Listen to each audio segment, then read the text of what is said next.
Will you vote? By the time this is launched, it will be election day, and it will be a big deal for our nation. Will you vote? What I say in the content of this devotional is probably not going to change your mind as whether candidate A or candidate B. And it's not the point. The point is you need to vote. And when you do vote, how did you come to this decision? Are your biblical values driving your decision? It's going to be contentious. And I go to Proverbs 29:2. When the righteous increase, the people rejoice. When the wicked rule, the people groan. Decisions have consequences. Personal decisions, national decisions.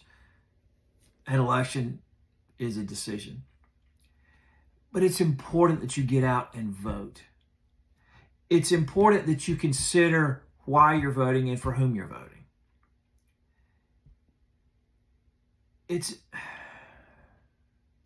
I can tell you this. You will read into whatever I say to the candidate you have a favor for.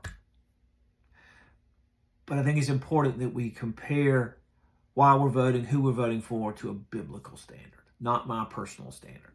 Because whoever resides in the White House is not our Savior. Let me repeat that. We are not going to be saved by somebody in the White House. Our saving grace came on a cross 2,000 years ago.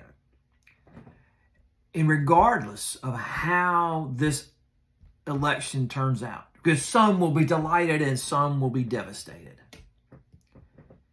Jesus Christ is still on the throne in heaven. He holds the keys to life, to our hope, to our joy. That is our Savior.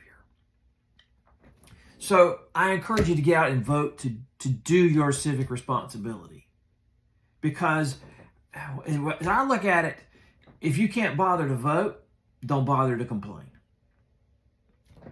It be a part of the process. Vote your values. Vote what you believe. For me, it's going to be biblical values. And I'm not going to even tell you to whom to vote for or how, because I don't think that's my point. I'll tell you that personally if you want to ask me sometime.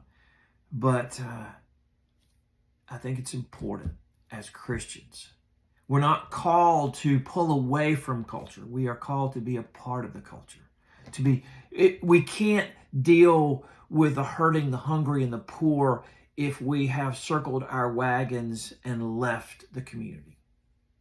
We need to be a part of it. We need to be part of the solution. So I encourage you to vote. And Sunday, we want to see you in church. Join us for our 10 o'clock traditional or contemporary service, or join us online.